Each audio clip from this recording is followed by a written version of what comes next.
Meus amados queridos, todos os dias, desde que eu me converti, em 2011, com raríssimas exceções, eu leio a Bíblia, todos os dias.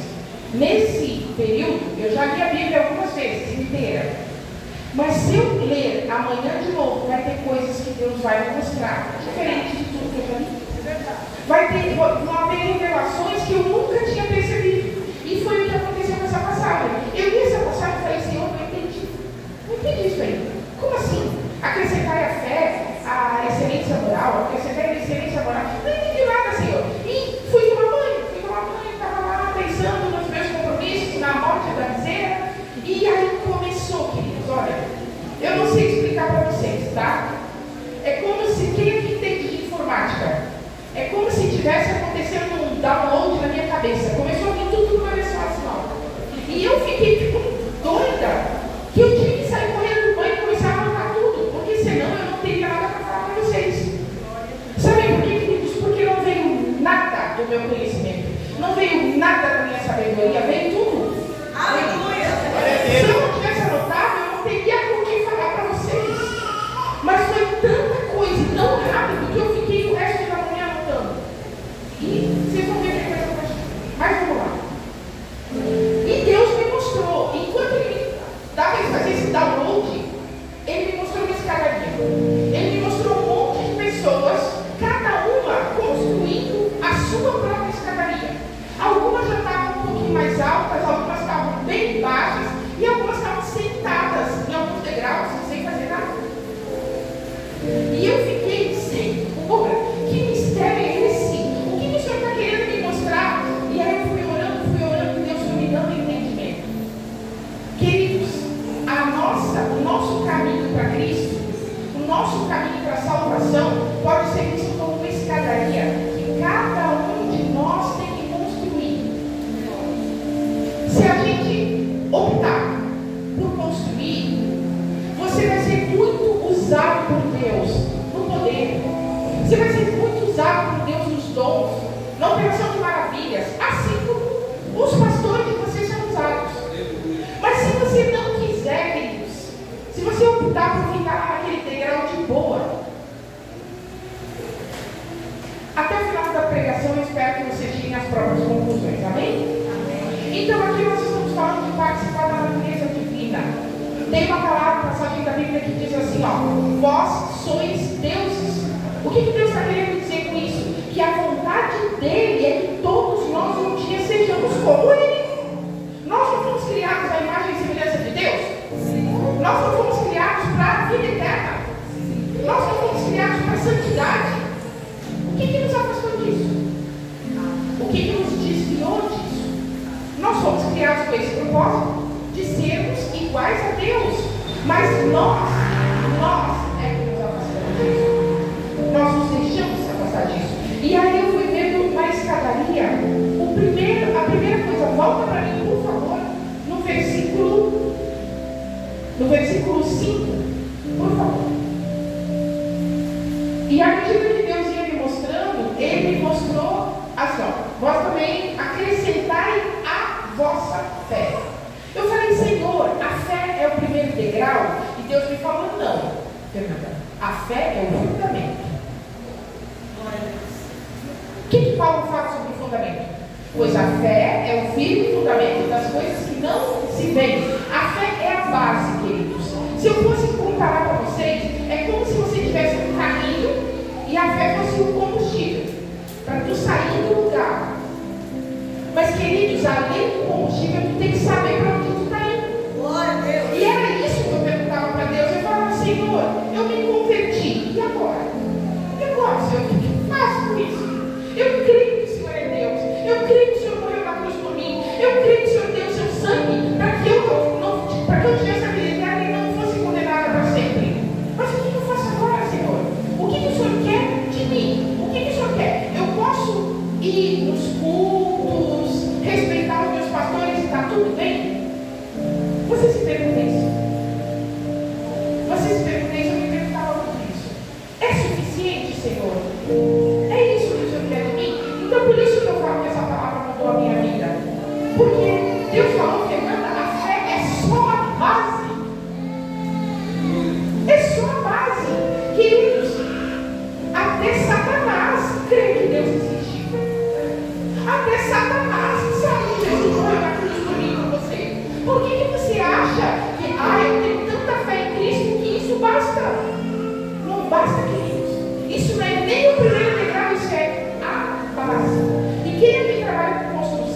que é pedreiro sabe muito bem. Sabe melhor do que eu.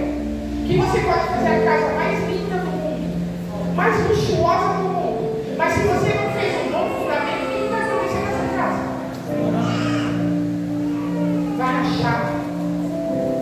Vai afundar. A minha casa, lá em Itajaí, Santa Catarina, ela foi construída num loteamento em que eles não aterraram direito. Então, de vez em quando, dá muita chuva lá, você sabe que Santa Catarina chove tanto. E as paredes começam a rachar, começam a brincar, porque o terreno começa a se movimentar. Jesus uma vez falou sobre isso. Tem um homem que fez uma casa na areia. No primeiro vendaval, no primeiro terremoto daquela casa, tem um homem que fez a casa na rocha.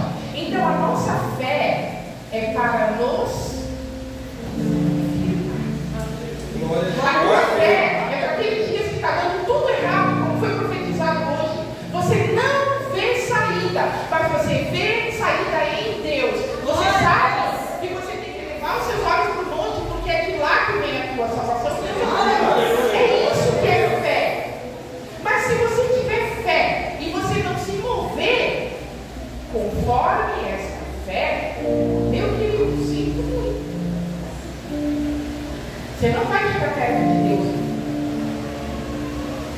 Eu conheço inúmeras pessoas, eu não conseguiria contar, que dizem assim, ó, eu tenho uma fé tão grande no meu Jesus, mas a vida é toda errada, a família é toda errada, é tudo destruído.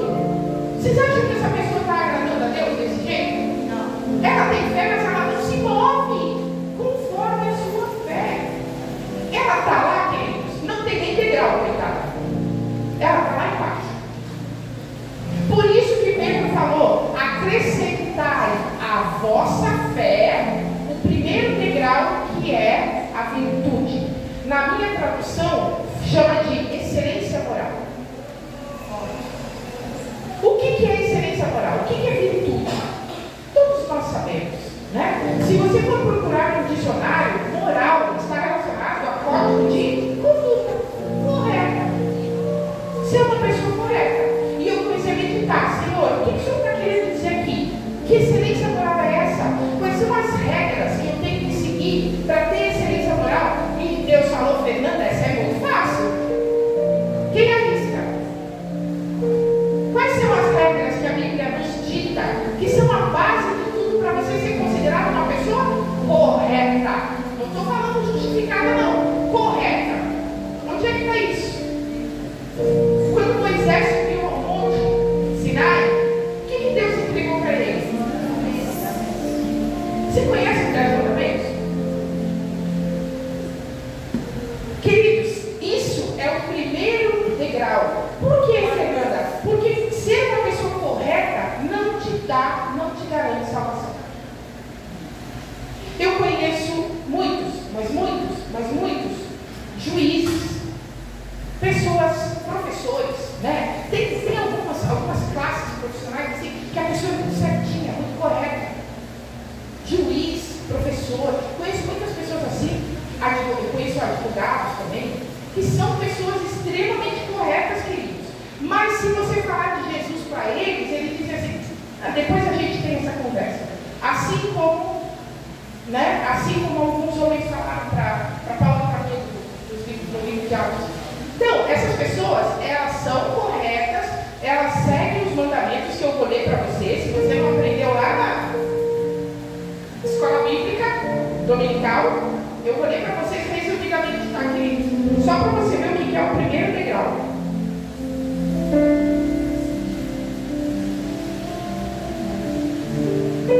Tá aqui. Eu estou escrevendo um livro sobre isso, eu estou procurando aqui no livro. É muita coisa, gente, é muita coisa, está aqui. Então vamos lá. No livro de Êxodo 23, versículo 3 está assim. Primeiro mandamento de Deus: não terás outros deuses diante de ti. Ou amarás a Deus sobre todas as coisas, né? Para quem é católico, eu aprendi assim. O que está querendo dizer aqui? Está querendo falar de idolatria. E eu já começo, eu não vou me estender nos mandamentos, porque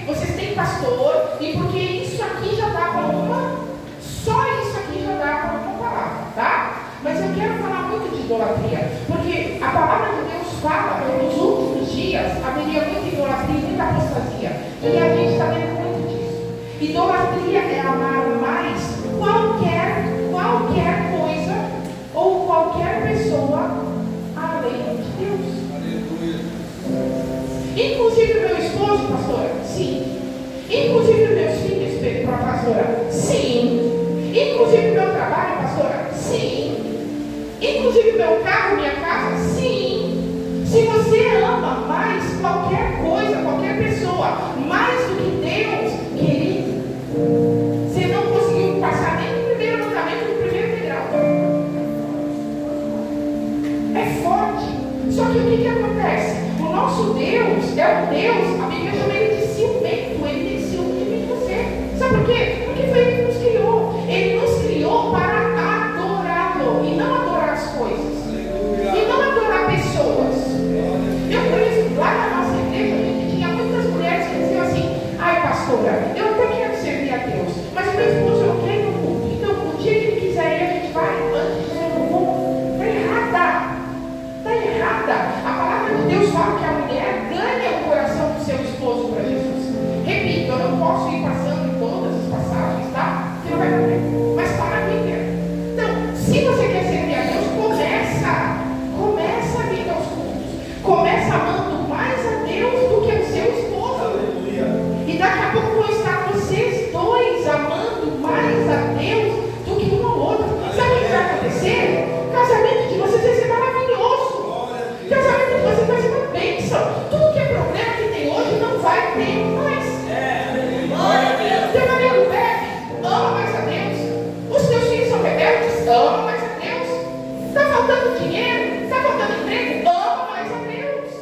Buscai em primeiro lugar o reino de Deus e sua justiça, e todas essas coisas serão acrescentadas. Mas eu tenho que ir primeiro ir atrás das coisas. Você não consegue nem sair do primeiro degrau aqui. Segundo mandamento de Deus: não tomarás o nome do Senhor teu Deus em vão. Nem vou comentar. Lembra-te do dia de sábado para santificá-lo. Sábado é Jesus. Sábado são as coisas de Deus. Sábado é o descanso. Não é à toa que o salmo mais conhecido da Bíblia é: descansa no Senhor. Descansa. Porque isso também é sinônimo de fé. Ah, pastora, mas eu tenho que trabalhar 365 dias por ano. Eu tenho que trabalhar de noite. Eu não consigo ir no culto porque eu tenho que trabalhar. O que a palavra de Deus fala sobre isso? Se o Senhor não edificar a casa, em vão trabalham. Queridos, eu não tenho tempo, repito, mas antes de me converter, eu era daquele tipo de pessoa que trabalha 14 horas por dia. Pastor Arroio e pastor Kleber me conhecem um pouquinho, sabem que eu sou agitada pra caramba, era das 7 da manhã até as 10 da noite, todo santo dia. E era financeiramente um passo para frente e 2 para trás. Queridos, ama mais a Deus do que ao teu trabalho, e tu vai ganhar mais e trabalhar menos em nome de Jesus. É assim que a Bíblia fala. Glória a Deus. Honra teu pai e tua mãe. Ah, meu Deus do céu. Isso dava uma pregação inteira. Ah, mas a minha mãe, ela bebe e ela não serve a Deus, mas tu tem que honrar. Ah, mas o meu pai me abandonou e agora quer se aproximar de mim, não sei o que, eu não tenho amor nenhum por ele. Tu tem que amar, tu tem que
usufruir do que Deus te deu. Qualquer coisa que você pegue, pode ser 50 centavos, que você pegue que não seja teu, mas eu repito, vou deixar para o pastor que vai me falar comigo. Não darás falso testemunho contra o teu próximo. Aí, como diz meu marido, né? Ele estreitou, né? Estreitou. É como a gente fala, lá em Itajaí tem muita gente dentro da igreja dando falso testemunho do irmão. Aqui não tem. Graças a Deus, glória a Deus, não tem. Não cobiçarás a casa do teu próximo. Queridos, quem foi o ser que inaugurou a inveja? Quem foi? Não sendo Deus, usurpou por bem ser Deus. Quem foi que inaugurou a inveja no universo? Quando a gente tem inveja das pessoas, quando a gente cobiça o que as pessoas têm, a gente está imitando Cristo? Pensa nisso. Pensa nisso. Entenda, pega Deus, ó, eu repito. Tudo que a gente vai falar hoje, tudo, absolutamente tudo, a nossa carne milita contra. O nosso ser milita contra. As crianças nascem querendo a chupeta do amiguinho porque é mais gostosa. Então vai de nós pedirmos a Deus para que nos transforme, porque nada disso nasce com a gente. Ficar feliz com a conquista do irmão não nasce com a gente. Nasce com a gente cobiçar o que o irmão tem. Nasce com a gente ter inveja. Nasce com a gente ter ciúme. Mas vai de nós pedirmos, Espírito Santo, eu reconheço que eu sou invejosa, me transforma. Vocês conseguem entender isso? Sim. E por fim, não cobiçarás a mulher do teu próximo. Aí, nem vou tocar nisso. Nem vou tocar nisso. Então, queridos, depois que eu terminei de meditar sobre isso, Deus me falou, Fernanda, isso é a virtude. Isso é a excelência moral. Isso é o primeiro degrau. Quando o crente conseguiu vencer nisso tudo, ele já está um pouquinho mais perto de tudo. Senhor, mas ainda está longe, né? Deus falou, está longe. Porque os descrentes praticam essas coisas. Os descrentes praticam essas coisas. Queridos, você não precisa acreditar no que eu falo, mas a imensa maioria das constituições de todos os países foi baseada nisso aqui. Sabia? A Constituição dos Estados Unidos foi baseada na lei mosaica. A Constituição da Suécia foi baseada na lei mosaica. A Constituição da França foi baseada na lei mosaica. Então nós não temos mérito nenhum de praticar esse mínimo aqui. Uma vez Paulo falou, aquele que rouba, deixa de roubar. Aquele que mente, deixa de mentir. Aquele que mata, deixa de matar. Aquele que cobiça, deixa de cobiçar. Nós somos novas criaturas, amém? Isso não nos pertence mais. Eu espero que todos estejam alguns degraus acima. Então vamos para o próximo. O próximo degrau é do conhecimento. Coloca para mim novamente a passagem. Pode deixar gritar. Acrescentei a vossa fé, a virtude, e a virtude, o conhecimento. É o 50. Que conhecimento é esse? Quem arrisca? De que conhecimento o Pedro estava falando? É conhecer todas as dancinhas do TikTok? É conhecer todas as séries da Netflix? O que vocês acham? De que conhecimento Deus estava falando? Deus estava falando da própria palavra dele. Glória a Deus. Aleluia. Oséias, o livro de Oséias diz assim, ó, meu povo pereceu por quê, queridos? Por falta de conhecimento. Assim como você não pode alegar que cometeu um crime porque não conhecia a lei, porque não conhecia a Constituição, sabia disso? Mas seu policial, eu matei a pessoa atropelada, mas eu não sabia que não podia estar transitando aqui. Na minha autoescola isso não me ensinou, pode até não ter ensinado, mas isso não vai interferir em ser condenado por homicídio culposo. Porque é obrigação nossa conhecer a lei do nosso país. Agora as pessoas acham que não tem obrigação de conhecer a lei do tipo. Lá em Itajaí, porque aqui não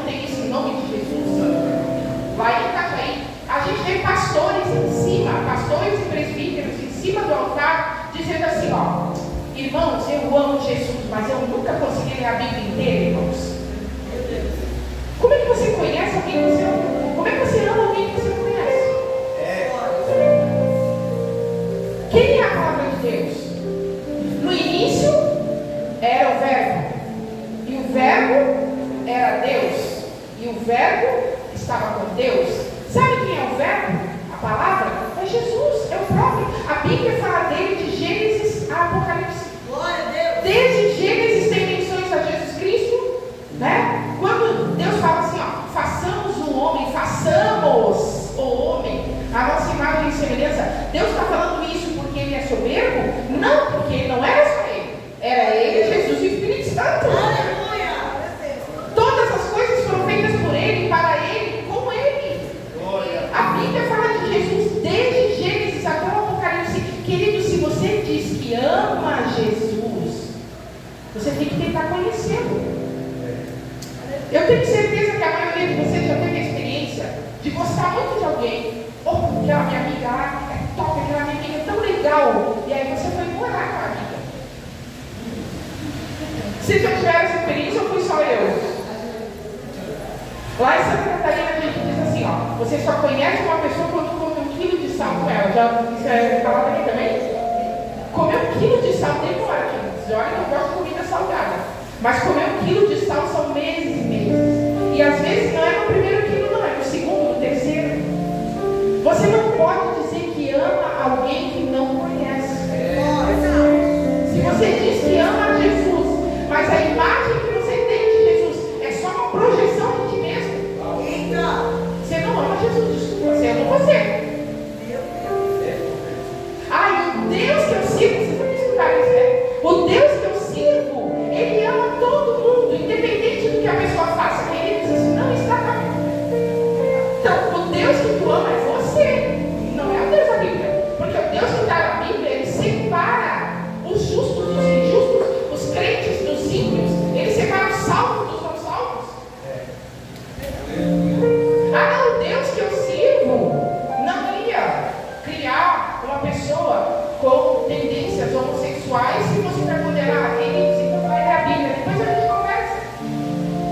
E aqui é uma igreja onde, glórias a Deus, vocês têm conhecimento da palavra. Vocês têm cursos, sábado vai ter uma, tá? Sábado vai ter uma grande palestra, a pastora Rosângela tinha dito, Fê, fomos convidados para passar um dia numa fazenda riquíssima, maravilhosa. Aí eu pensei, falei, eu quero aprender mais, eu quero conhecer mais de ti, Jesus. Eu não vou para fazenda, eu vou vir aqui assistir a palestra do pastor Kleber, cheio de conhecimento. Querido, se você não quer perecer espiritualmente nessa caminhada com Jesus, busca conhecimento.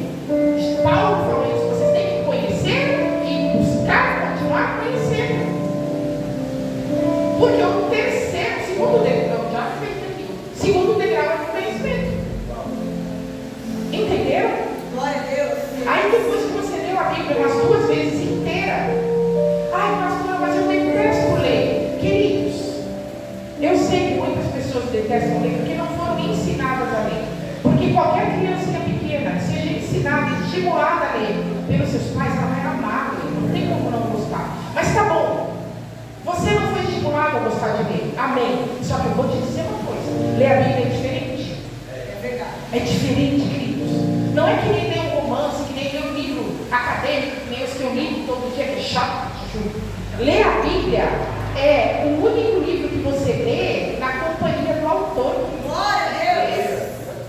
Quando você está lendo a Bíblia, meu Deus, assim, ó, às vezes eu começo despretensiosamente, eu começo a ler a Bíblia assim, por causa do foco de ler a Bíblia todo dia. Daqui a pouco a palavra me pega, eu começo a chorar, eu começo a entender as coisas que eu estou passando, eu começo a entender as coisas que eu passei. Glória a Deus.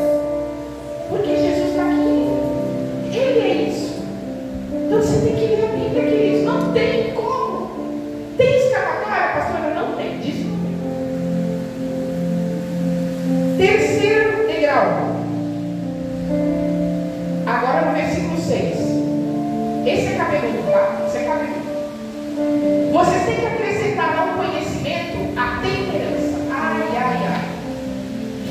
liderança em algumas virtudes fala domínio próprio.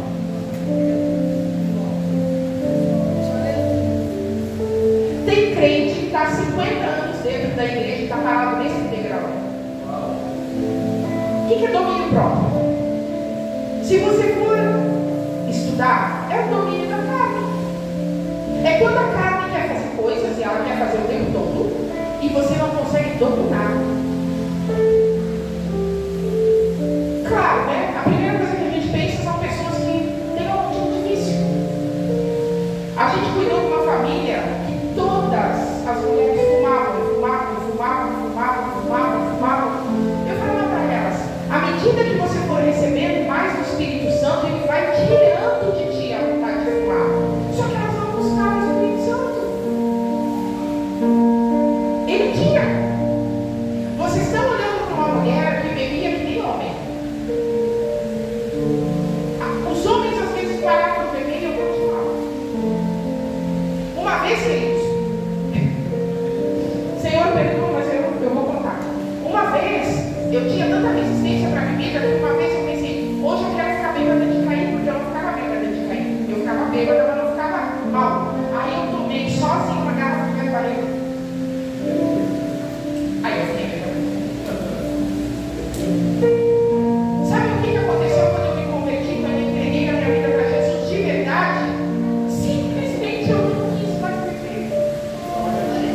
Não quis, não é que eu queria dizer assim, ó, ai Deus, me tira a vontade. Não, simplesmente eu chegava assim, ó, cerveja ou suco de morango? Hoje, Senhor, hoje, eu vou tomar suco de morango, que é mais gostoso. Hoje eu não vou tomar cerveja, não. Amanhã eu não sei, mas hoje eu não vou. E parei, queridos. Glória a Deus. Mas isso foi da Fernanda? Não. Isso foi o Espírito Santo. Porque a Fernanda estaria bebendo até hoje. Então, todo vício é falta de domínio próprio. Mas é só vício? Não. Comer demais é falta de domínio próprio. Toda pessoa que come demais, compulsivamente, tem falta de domínio próprio? Olha, vamos dizer assim, toda regra tem exceção, né? Vamos dizer assim, que aquela pessoa que o seu Deus é o estômago, como Paulo chamou, ela está precisando de domínio próprio. Porque tem pessoas, até dentro da igreja, a gente fala assim, ó, está na hora de servir a comida lá, está na hora de servir a janta. Ah, o gordinho é o primeiro de fila, ele é o primeiro da fila. Só que tem magrinho que faz isso também. É verdade. Essas pessoas, Paulo disse que o Deus delas é o estômago. Teu Deus não pode ser o estômago. Teu Deus não pode ser a tua língua. Tem uma passagem maravilhosa no livro de Tiago que fala sobre a língua. Queridos, muitas pessoas são dominadas pela língua. Porque elas não conseguem deixar de fofocar. Porque elas não conseguem deixar de amaldiçoar. Porque elas não conseguem simplesmente deixar de falar. São pessoas que em si, e tem 20 pessoas reunidas, tu só escuta essa pessoa tem domínio próprio? Não tem. Então ela está parada lá naquele degrau. Ela tem que pedir ao Senhor, Senhor, me dá domínio próprio. Eu quero subir, eu quero fluir nas coisas de Deus, eu quero ser mais espiritual. E a boa notícia que eu tenho para ti é que esse é o último degrau dos canais. É o degrau do domínio próprio. Até o terceiro degrau, a pessoa é dominada pela carne. A partir do terceiro degrau, tu já começa a ser espiritual. Aí vem comigo. Tu está subindo. Quando tu começa a subir uma escada, tu não consegue ver as coisas de uma maneira diferente. Tu não consegue ver as coisas de uma maneira mais clara, mais ampla, porque a tua visão espiritual. Glória a Deus. Então, queridos, você tem duas opções. Ou você fica nos 3 primeiros degraus, ou você toma uma decisão hoje. Senhor, eu quero me fazer canal. Eu não quero mais ficar aqui no plano da carne. Eu quero ser espiritual. Eu quero fluir. Eu quero ser aquela pessoa que chega e fala para uma pessoa na rua, Jesus te ama, e a pessoa começa a chorar. É isso que a gente tem que buscar. Porque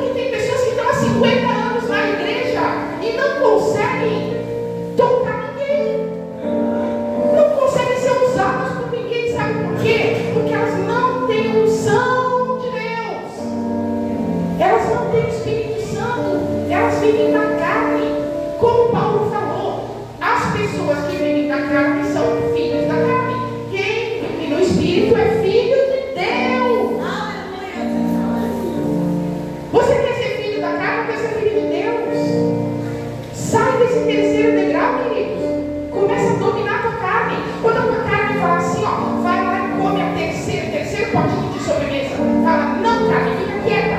Hoje eu vou comer um potinho de sobremesa só. Porque você não me domina, você não manda em mim. Eu vou parar de fumar, eu vou parar de beber, eu vou parar de falar palavrão. Porque você não me domina, carne. Quem te domina é o meu espírito. E o Espírito Santo de Deus, eu sou filho de Deus. Queridos, parece besteira. Mas no dia seguinte tu já está diferente. Acredita em mim. Acredita numa pessoa que está muito carnal. Mas muito carnal. E agora nós começamos a subir um pouquinho. Como diz o livro de Gálatas, em Gálatas, capítulo 5, nós já começamos a manifestar frutos do Espírito Santo. Você já começa a gerar fruto. As pessoas já começam a falar assim, ó, aquela mulher não é a mesma, ela mudou. Aquela pessoa é especial, ela tem uma bondade nela que não se vê em gente comum. Isso é fruto do Espírito Santo. Glória a Deus. A partir do terceiro degrau, tu já começa a gerar esse fruto. Você já começa a se revestir, você já começa a se parecer mais com Jesus, queridos. Glória a Deus. As pessoas começam a ver Jesus em você. Aleluia. Quarto degrau é o da perseverança. Peraí, antes do quarto degrau, coloca para mim, por favor, Romanos 8, versículo 5. Eu quero sedimentar isso na tua mente, eu quero enfatizar isso para que você não saia daqui com dúvida, tá? Romanos 8, versículo 5. Porque os que são segundo a carne inclinam-se para as coisas da carne, mas os que são segundo o Espírito se inclinam. Eu sei que vocês se inclinam para as coisas do Espírito porque vocês estão aqui. Como foi dito pela Priscila, você podia estar em casa, né, descansando de um dia de trabalho, mas você falou, não, eu vou lá ouvir uma palavra de Deus. Você está inclinado para as coisas do Espírito. Pode continuar. Porque a inclinação da carne é... Tem como ficar parado no terceiro degrau? Tem como ficar parado no terceiro degrau e ter a vida eterna? Não. Sou eu que estou falando? Não. Mas a inclinação do Espírito é? Próximo. Porquanto a inclinação da carne é? Pois não é sujeito à lei de Deus, nem em verdade pode ser. Portanto, os que estão na carne não podem agradar a Deus. Oh Deus, mas a tua palavra fala que sem fé é impossível agradar a Deus. Eu tenho fé, queridos. Sem fé tu não consegue agradar de jeito nenhum, mas não é suficiente. Continua. Vós, porém, não estáis na carne, glória a Deus, mas no Espírito. Se é que o Espírito de Deus habita em vós. Mas se alguém não tem o Espírito de Cristo, esse tal... Quando Jesus estava falando a parábola da videira, que eu sou a videira verdadeira, quem não estiver ligado a mim, será cortado e jogado no lago de fogo e de enxofre, ele estava sendo muito claro. Ou nós estamos ligados a Cristo, cheios do Espírito Santo, ou nós vamos pro... E se Cristo está em vós, o corpo, na verdade, está morto por causa do pecado, mas o Espírito vive por causa da justiça. Mata o teu corpo, mata a tua carne. Toma por decisão hoje. A partir de hoje, a minha carne vai morrer em mim. E eu vou começar a alimentar o meu espírito. Vale a pena, queridos, vale a pena. Tu vai começar a ver tudo de uma maneira diferente. Tudo de uma maneira mais ampla. Porque quem está te dominando é o Espírito Santo. Você vai começar a fluir nos dons. Você vai começar a orar pelas pessoas e elas vão ser curadas. Você crê nisso? Isso foi restrito aos discípulos, aos apóstolos? Não! Isso está disponível para mim e para vocês. Mas você tem que se dispor a subir.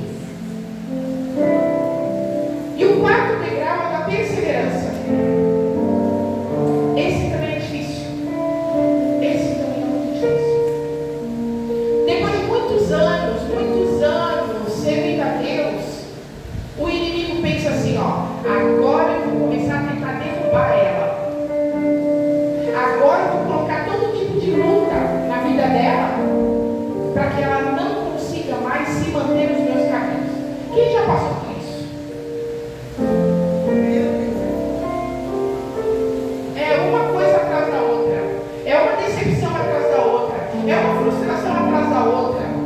O diabo usa todas as pessoas, principalmente dentro da igreja, para te fazer parar na caminhada. Aí, nesse momento, queridos, é que tu tem que parar no posto de combustível da fé e dizer assim: ó Deus, eu estou precisando um pouco mais de fé, que o meu carro está querendo parar. Senhor, eu não estou conseguindo andar mais 5 metros. Preciso de Ti. Se derrama aos pés do Senhor, apresenta diante dele as tuas causas. Não fica murmurando. Queridos, eu levei um tempo para descobrir isso, tá? Pastora Rosângela sabe. Quando ela ia me discipular, ia cuidar de mim, eu falava: mas aquele fulano lá na igreja fez isso comigo, aquele ciclano lá na igreja fez isso comigo, eu estou tão chateada, eu estou tão magoada. Ela falou: Fernanda, vai orar. Por quê? O posto de combustível da fé é a glória a Deus. Eu não falei que a partir do 4º degrau as coisas começam a ser diferentes para ti? Querido, se tu tiver no 4º degrau e não escuta Deus falar contigo, tem alguma coisa não terminada na história. Porque no 4º degrau Deus fala contigo. Glória a Deus. Tu tá pensando assim: ai, vou lá meter a boca naquela mulher que comprou um negócio de mim e não pagou. E o Espírito Santo já fala assim: quê? Pode parar. Aí, tá bom, desculpa. A partir do 4º degrau, tu escuta Deus falar contigo. Então, querido, se tu ainda não escuta a repreensão do Espírito Santo, é porque tu ainda não está no 4º degrau. Sobe mais um pouquinho, renuncia mais um pouquinho, te compromete mais um pouquinho. Tu vai sim escutar Deus falando contigo. Glória a Deus. E se tu diz assim: ó, isso não é Deus, que nem eu estava contando lá no sítio, que eu tinha acabado de comprar um celular novinho, toda boca para lá e para cá. Isso foi há muitos anos, tá? Aqueles hoje eu não estou nem aí com o celular. Mas naquela época eu tinha comprado um celular todo bonitinho, rosinha, estava feliz da vida. E a gente chegou num culto com uma presença de Deus fantástica.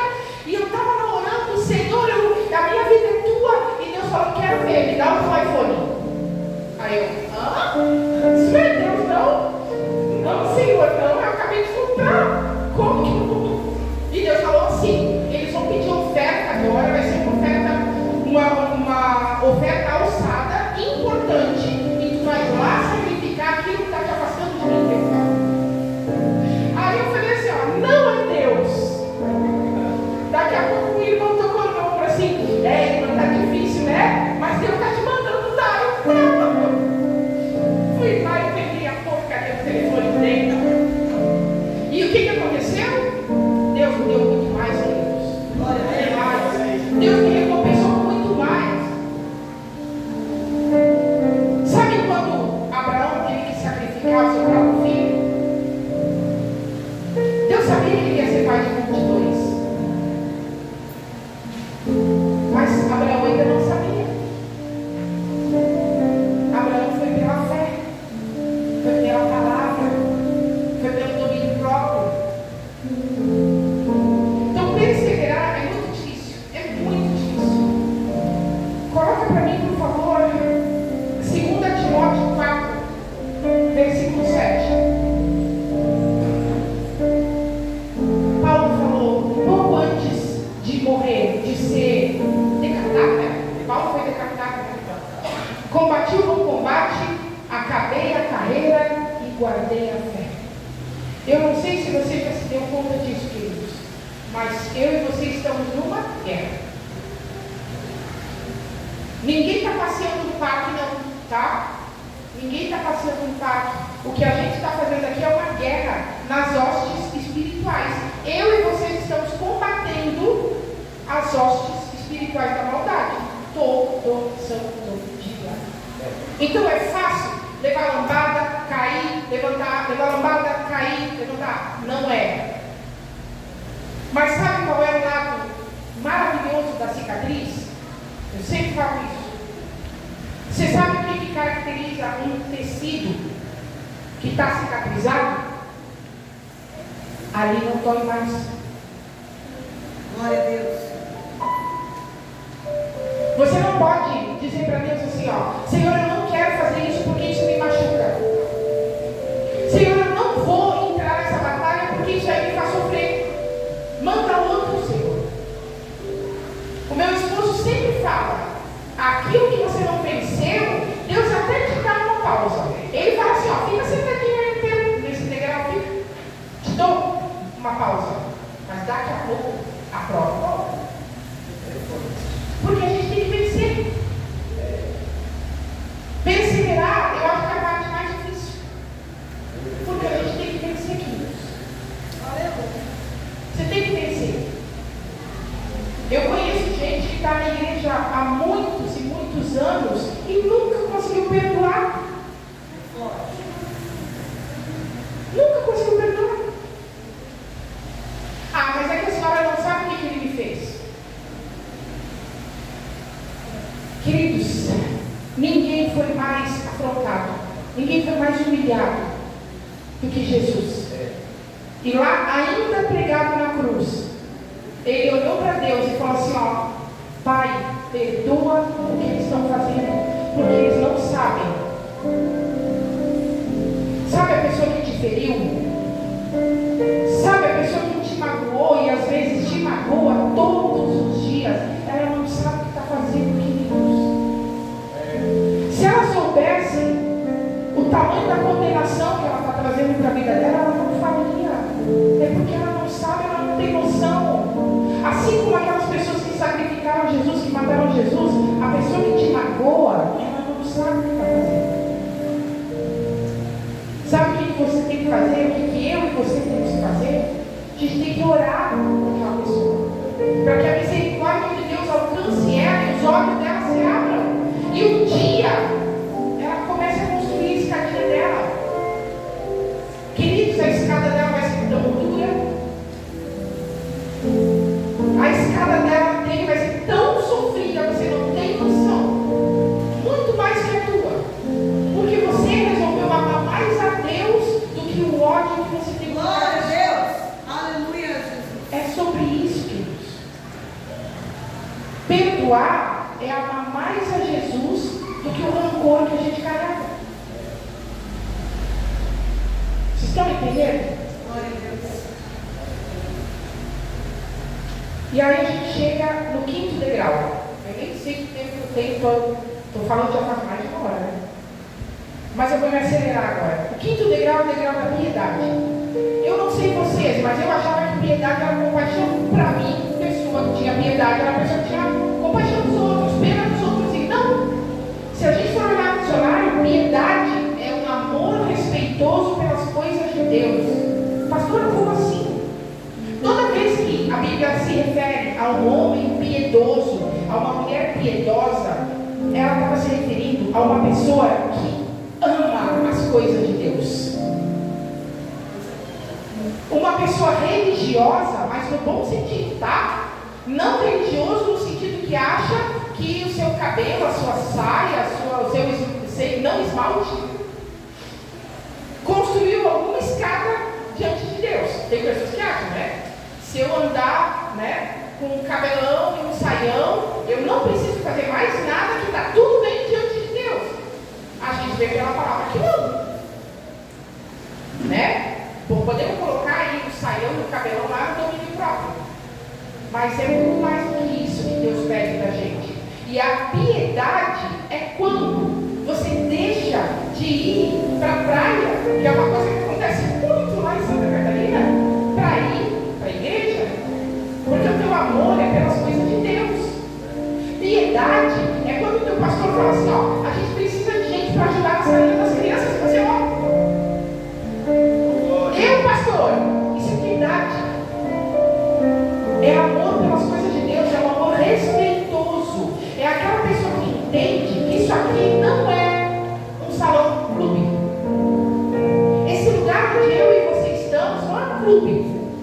Não é um lugar para você entrar e ficar socializando, bater nas costas de todo mundo, bater com fé, falar, contar como é que foi a tua semana. Isso aqui é um lugar para adorar a Deus.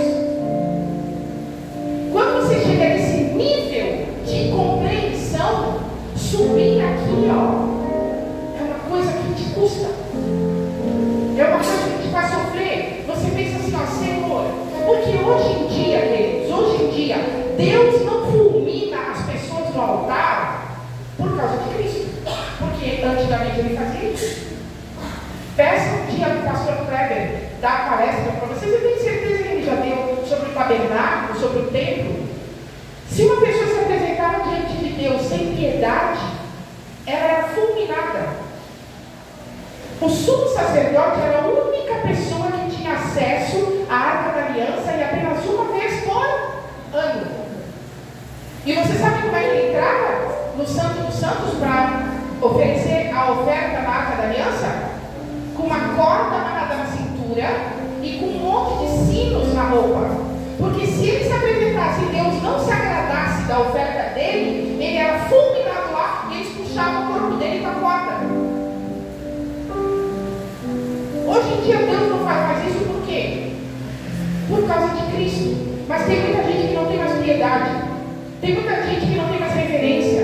Tem muita gente que acha que fazer as coisas de Deus é de qualquer jeito.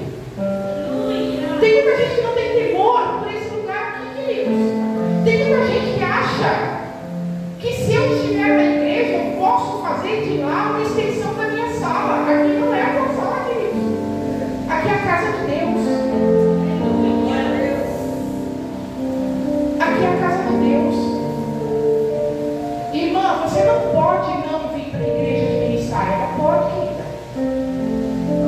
Irmã, você não pode vir para a igreja e sair daqui, sair brigando com a tua esposa, falando palavrão, fumando cigarro. Isso aqui é a casa de Deus.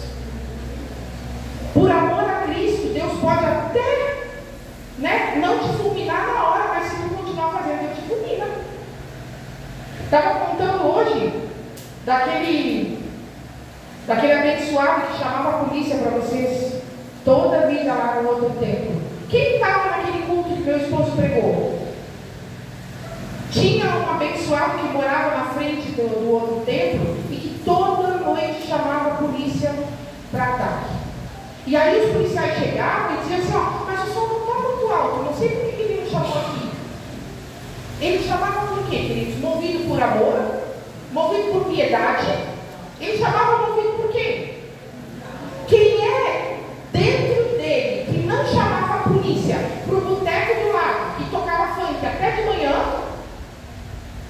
mas chamava a polícia para o povo que estava louvando a Deus? Quem é que fazia isso nele? Aí um dia Deus usou meu esposo no altar para dizer assim, você que está aí fora escutando agora, com o telefone na mão, você tem 3 chances de eu estar te dando 3 alternativas.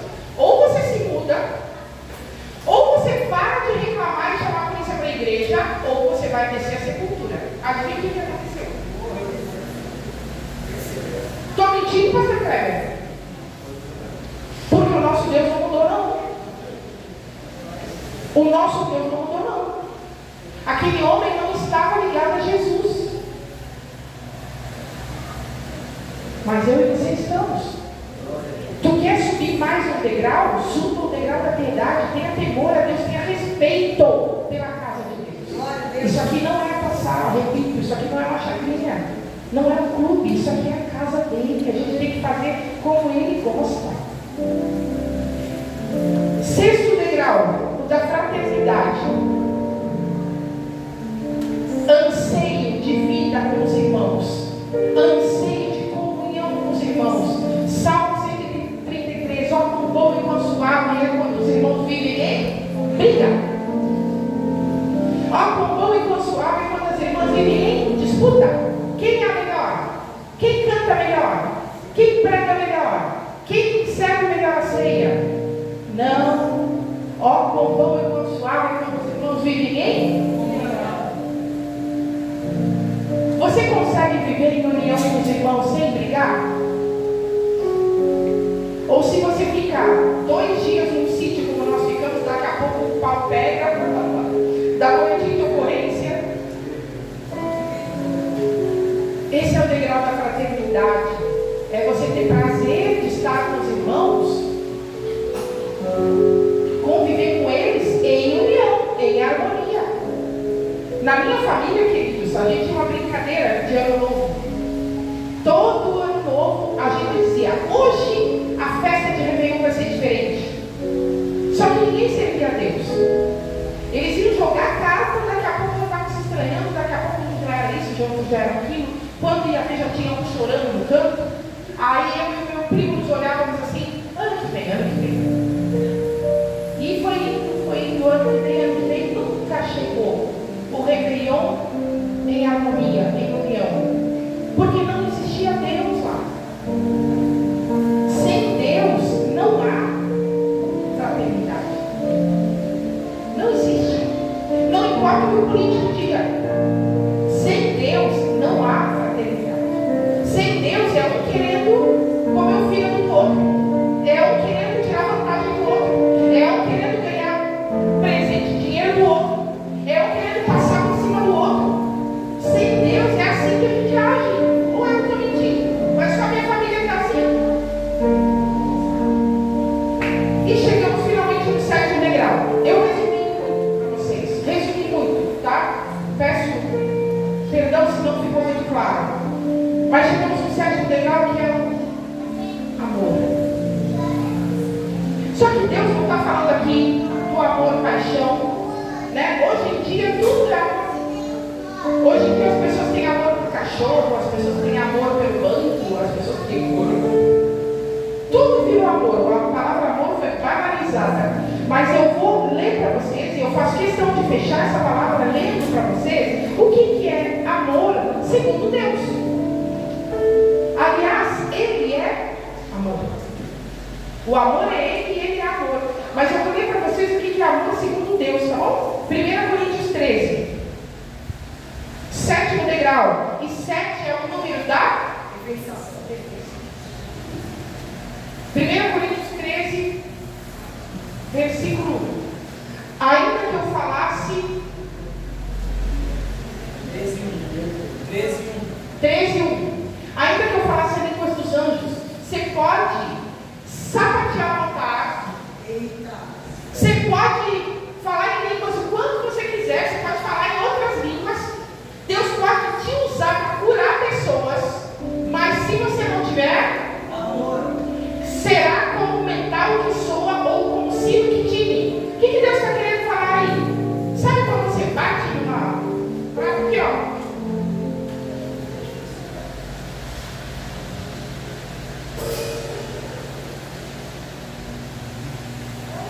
O que mudou?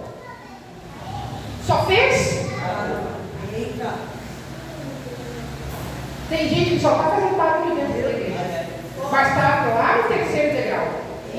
Continua. Ainda que eu tivesse o dom de profecia e conhecesse todos os mistérios e todo o conhecimento, porque o conhecimento é o 2º degrau. Quantos mestres da palavra de Deus vocês conhecem?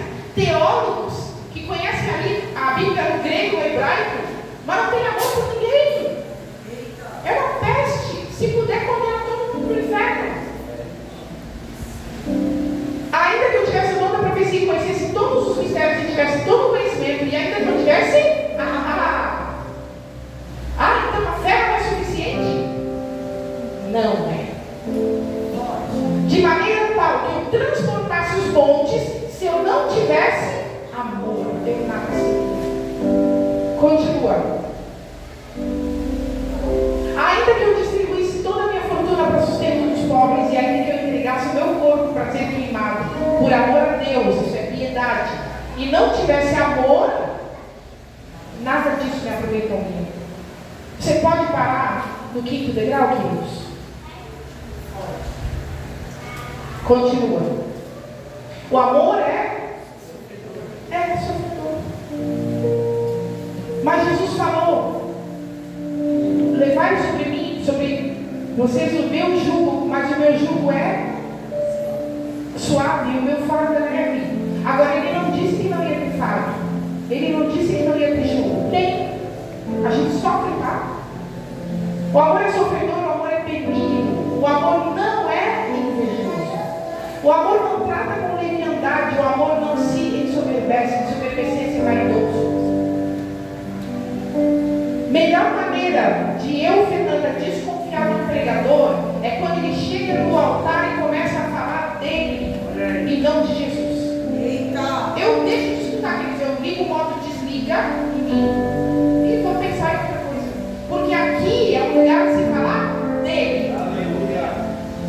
A Fernanda, se for contar as minhas obras para vocês, vão chorar. Não tem nada de bom em mim. Nada de bom em mim. Na minha carne não tem. Amém? O amor não pode ser soberbo. Você não pode, meu Deus. O Espírito Santo está me mandando falar para alguém aqui que tem homens ou mulheres que oprimem seu esposo ou sua esposa. Só ele está certo. Só ele faz a coisa certa. O outro está sempre errado. O outro tem que sempre calar a boca. O outro tem que sempre ser humilhado. Ele humilha o seu esposo ou sua esposa em público. Isso é o amor soberbo. Ou seja, não é amor. O verdadeiro amor é aquele que se humilha pela pessoa que ama. O verdadeiro amor segue o exemplo de Cristo. Primeiro ele, depois eu. Você está entendendo, queridos? Se você é aquele esposo que a sua esposa tem que fazer tudo para ti, ela está sempre errada, você manda ela calar a boca, você humilha ela em público, isso não é amor. Chama do que você quiser, não é amor. Continua, por favor. O amor não se porta com indecência. Quem se porta com indecência é quem está apaixonado. Indecência não está ligado ao amor, indecência está ligada ao sexo.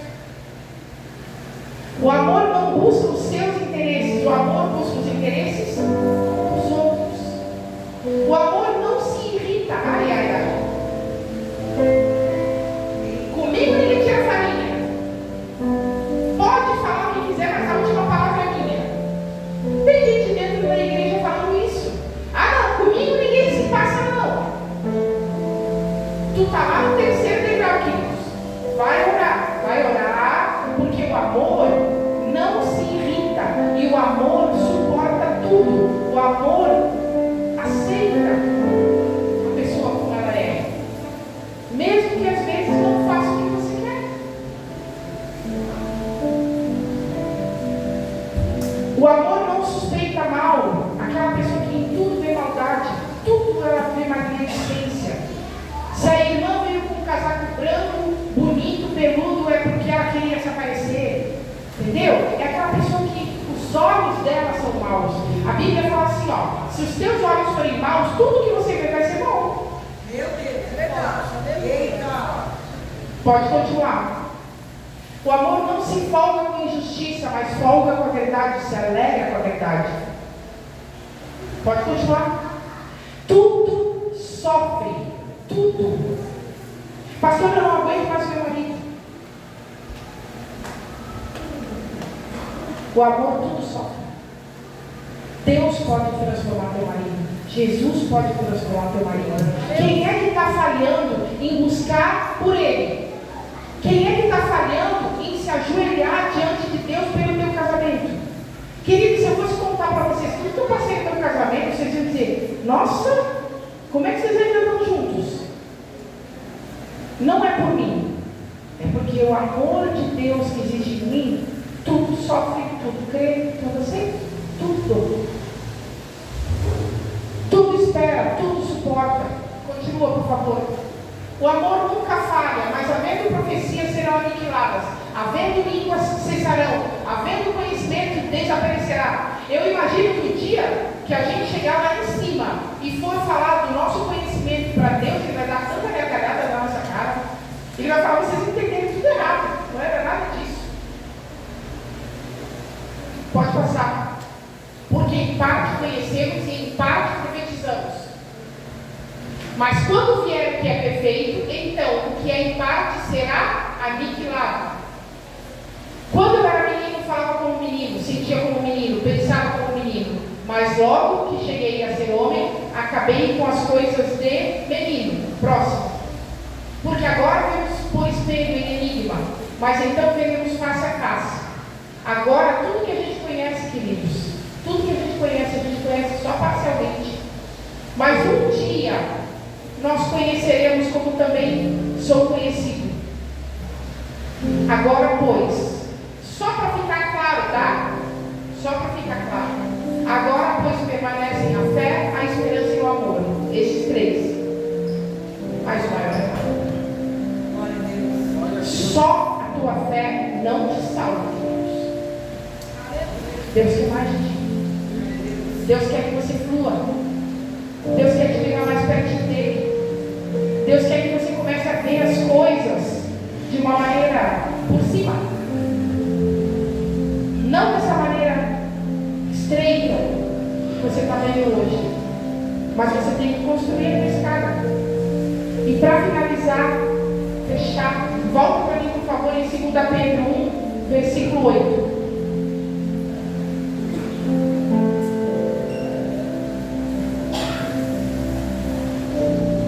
Porque se em vós houver e abundarem estas coisas, a fé, domínio próprio, conhecimento, fraternidade, amor, etc., não nos deixarão ociosos nem estéreis no conhecimento do nosso Senhor Jesus Cristo. Aqui ele está dizendo assim, ó, você vai saber quem é Jesus, você vai conhecer Jesus e você vai frutificar em Jesus.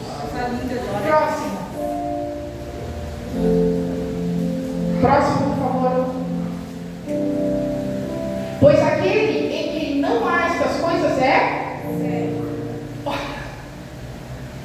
A pessoa está lá embaixo, ela não consegue enxergar nada, a visão dela não é ampla, ela é cega, ela não está vendo nada ao longe. Você já esteve no alto de uma montanha ou um mirante?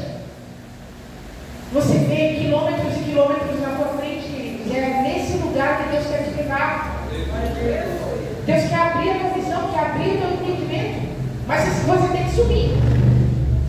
Havendo se esquecido da purificação dos seus antigos pecados. 10.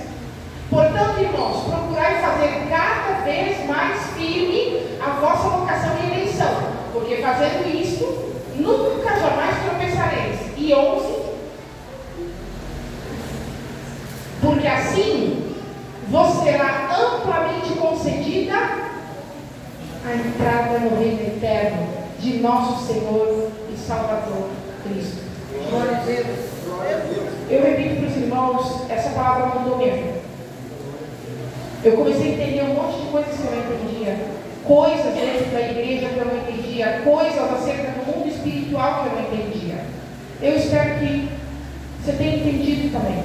Eu espero que essa palavra tenha te alcançado para você entender qual é o caminho que você tem que seguir a partir de hoje, para que a gente não ande cego, rodando, parado no mesmo degrau, anos e anos, ou pior ainda, caindo, né?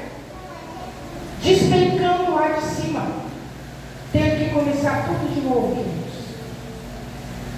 Era isso o que Deus preparou para a noite de hoje. Peço desculpas pelo avançado da hora, peço desculpas por ter estendido e agradeço muito